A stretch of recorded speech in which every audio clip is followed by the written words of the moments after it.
Huh? Hey everybody, this is Jeremy Watkin from phone.com and Communicate Better blog. So excited to um, bring to you another coffee and customer service hangout here with my partner in crime, Jenny Sue Dempsey, who is Hello. full of life. What's up, Jenny? What's up, Jeremy? How's it going? It's going good. Got my water here, ready to talk customer service. Fantastic. I got some water too. It's a hot day. Gosh, winter weather is just, you know, it's tough. Yeah, tough here in San Diego.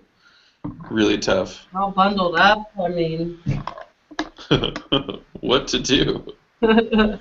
So, it's been at least a month since we've done our last hangout, if you can believe it. no. Um, so we just wanted to talk about a few things that have been going on around here. Jenny, first and foremost, everybody and their mother is calling out sick right now. What in the world are we supposed to do about that?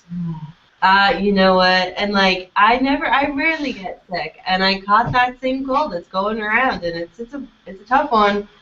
And I think sometimes, no matter what you do, whether you eat right, exercise, the air is clean, if you're gonna get sick, you're gonna get sick. Those colds sometimes will just beat through all the great stuff that you do to prevent them. May help you get over them quicker, but whew, still got a little nasally sound here. You were sick too, though. I was. I read your blog post. What were some of the tips you gave to everybody on preventing those colds and keeping the damage to a minimum in call centers? Absolutely. Well, it's hard when you're all bundled in with all these people in a little cozy den and all the germs are like having a field day. But I mean, if you're consistently washing your hands, that's a big thing. Even if you're not sick and you rub your nose, wash your hands after. Have antibacterial hand stuff at your desk. Consistently wash your hands if you are sick and going to work. Always wash your hands. Throw your tissues away. Like keep the area clean. Wipe away that dust.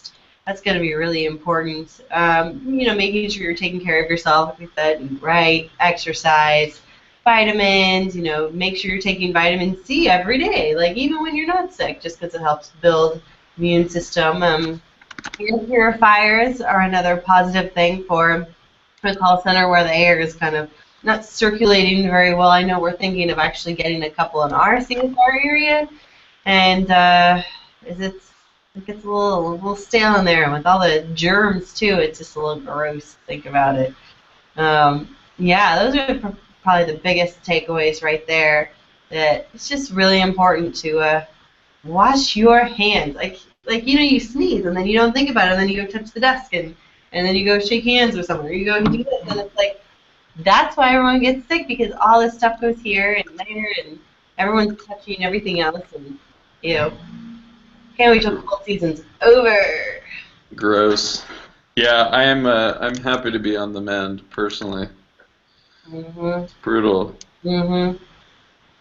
So we have done a lot of writing since the last time we talked. I was just looking at through some of our old posts, and I've been spending a lot of time writing about contact centers. I'll give them a shout out, but I got the opportunity this week to host the ICMI chat or contact center chat for ICMI. Hashtag ICMI chat.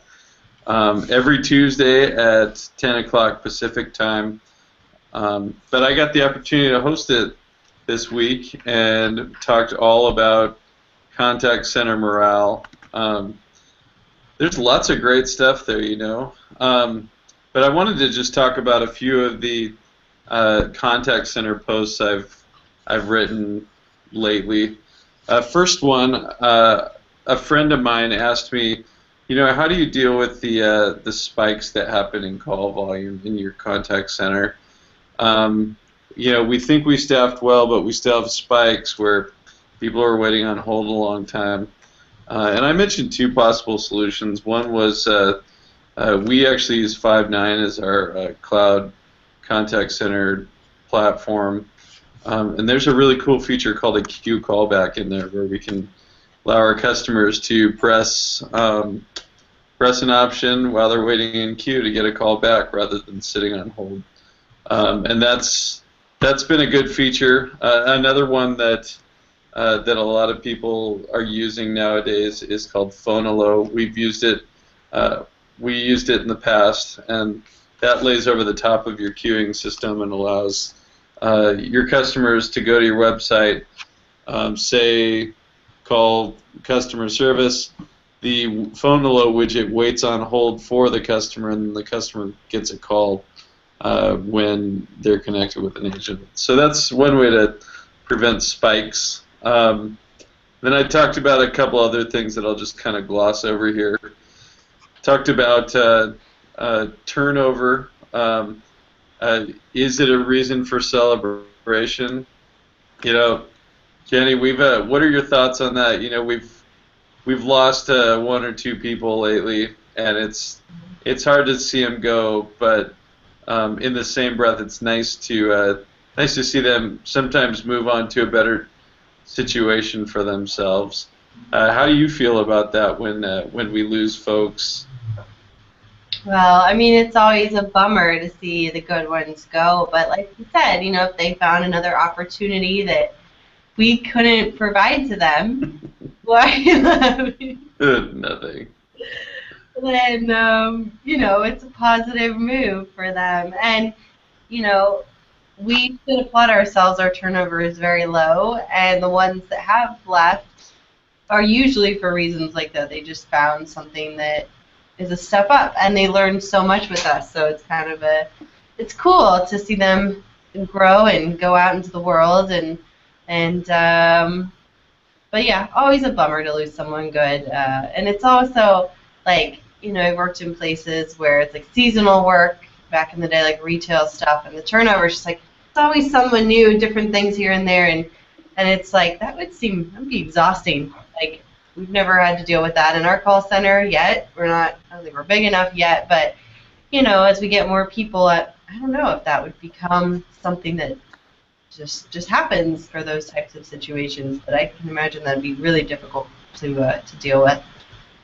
Yeah, you know, maybe our percentage doesn't go up of people that turn. Well, we had 0% for a while, but that went up just a little bit. But, you know, maybe the percentage doesn't go up, but it becomes more frequent because we have more people. Mm-hmm. So there's just more shifting. But, yeah, you know, as a manager, I think it's important for us to realize that we're in a job where we want to develop and grow our employees. If we see them be successful, obviously having them be successful within our organization is preferable. Mm-hmm. It's great. I love creating opportunities for people that I manage to move up within the organization. But if that's, you know, there are times where it's not possible right now, or it's not fast enough, or maybe there's just not a fit for that person. So if they can move on and improve their situation, I think while we have to hire more people and train them up, we should celebrate with them if they've gone and done that. So on that note, we've done a bunch of hiring lately, which was my task, but then you took it to the next level and onboarded a bunch of new customer service people. What did you learn from that? Well, you did an amazing job, first of all, hiring all these people and keeping them organized.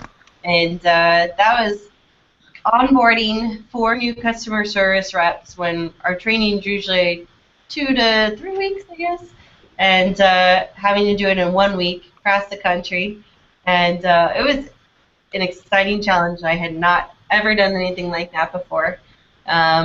Definitely used a lot of wisdom from you and from our other customer service call center friends, you know, reading up on things to make sure that I do this right. Wanted to make sure that these people are geared towards success, because once I left, then that's it. They're on their own, and free little birdies, and they're doing incredible. And it's not an easy task, but you know what? I can say it can be done.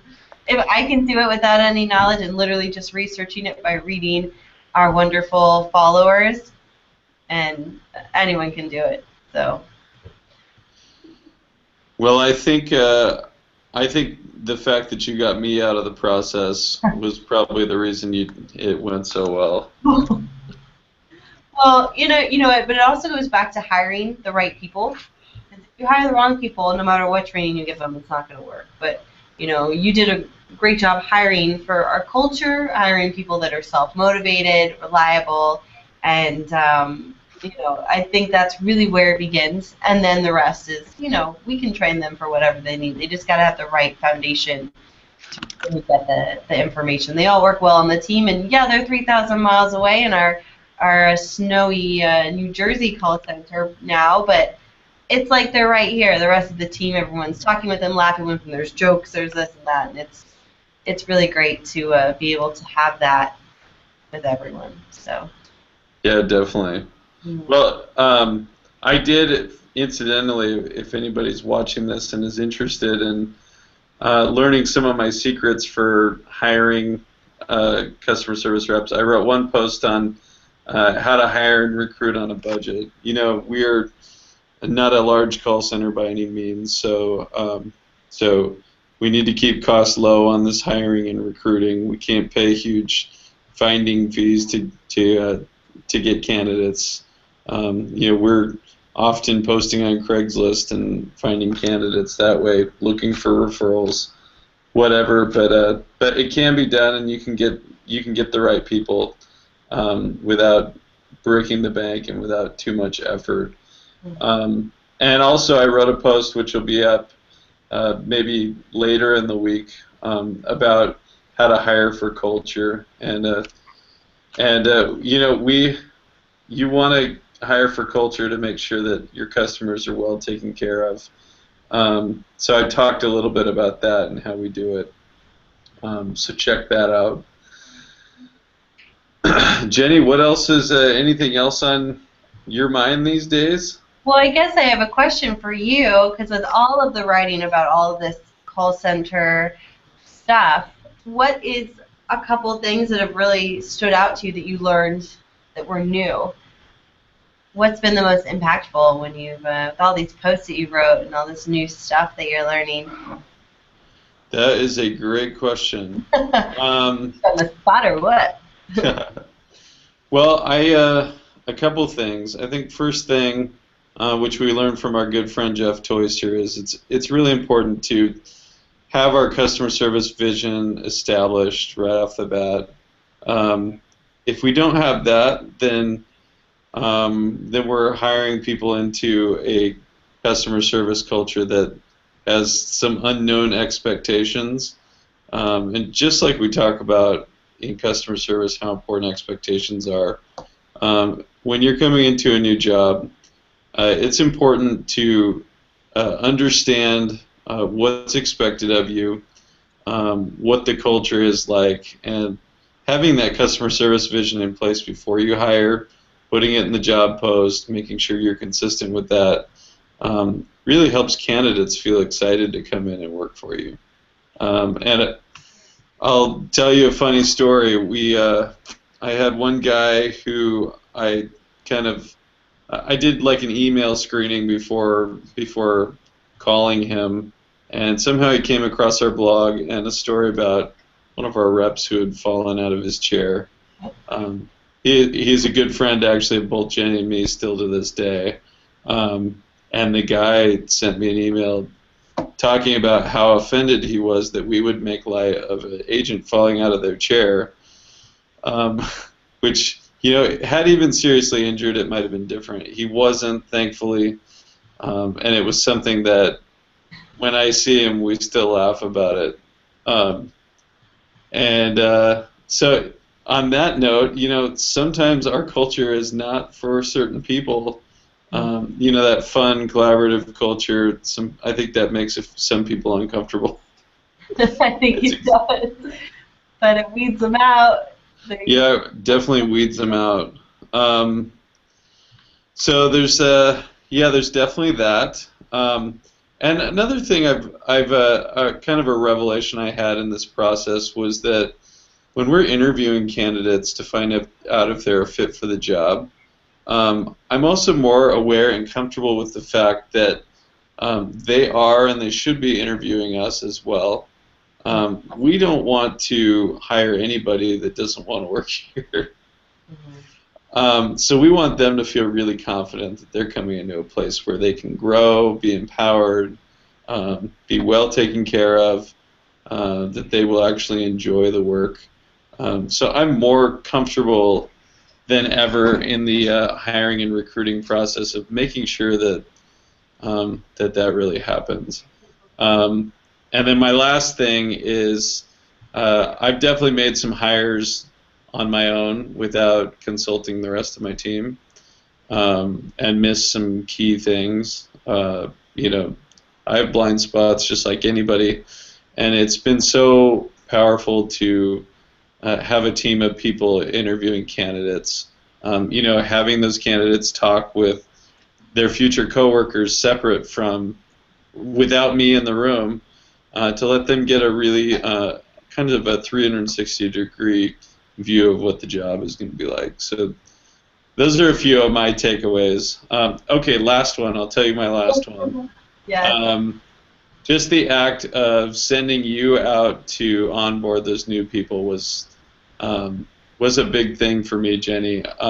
Just realizing that if I was relying on my own strength and ability, it wouldn't have been as good as if I relied on the talented people around me.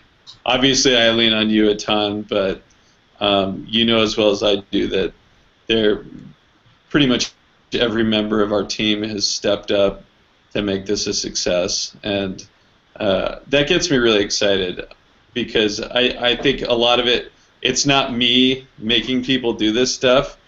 It's people stepping up and taking charge and then doing things out of their own strengths and abilities, and that's exciting. I'm to the point where I'm worried if I still have a job because you guys are doing so good. You always have a job. And I understand that, and it's really cool to see everyone do that. Shows we're just really, really great, strong team. Totally. So, it's been a fun time in customer service. We need to, I think we have at least one guest coming in soon. We're going to meet with DJ Doug again. Yeah. He's got his new book out, Nice Guys Finish First. So excited to read that. Yeah, I'm looking forward to that one. Never a dull moment in customer service, is there? There really isn't. When you think that brief moment that it's like, okay, everything's calmed down, and then, nope, it's not. Exactly. But that's what keeps it fun. It keeps you on your toes, and yeah. Awesome. Customer service, yay! Well, this hangout's about to get really awkward, so I think we might want to wrap it up. All right, let's wrap it up. It was great hanging out, Jeremy. Yeah, great chatting with you, Jenny. Everybody we have one viewer right now. I saw it hit 2 at one point, so I am super excited. Yeah. Usually it's 0. Feel free to check out our blog, communicatebetterblog.com. We love interacting with our readers. We love having guest hangouts too. We just, Jenny and I have both been doing this customer service stuff for a long time, so it's fun to talk with other professionals about it, people who are truly passionate about customers. So drop us a line, let us know that you're reading, listening, watching, share your stuff with us as well. Happy, have a great, when this goes live on our website, it'll be Friday, so happy Friday, happy weekend, everybody. Happy weekend. Stay awesome. Bye.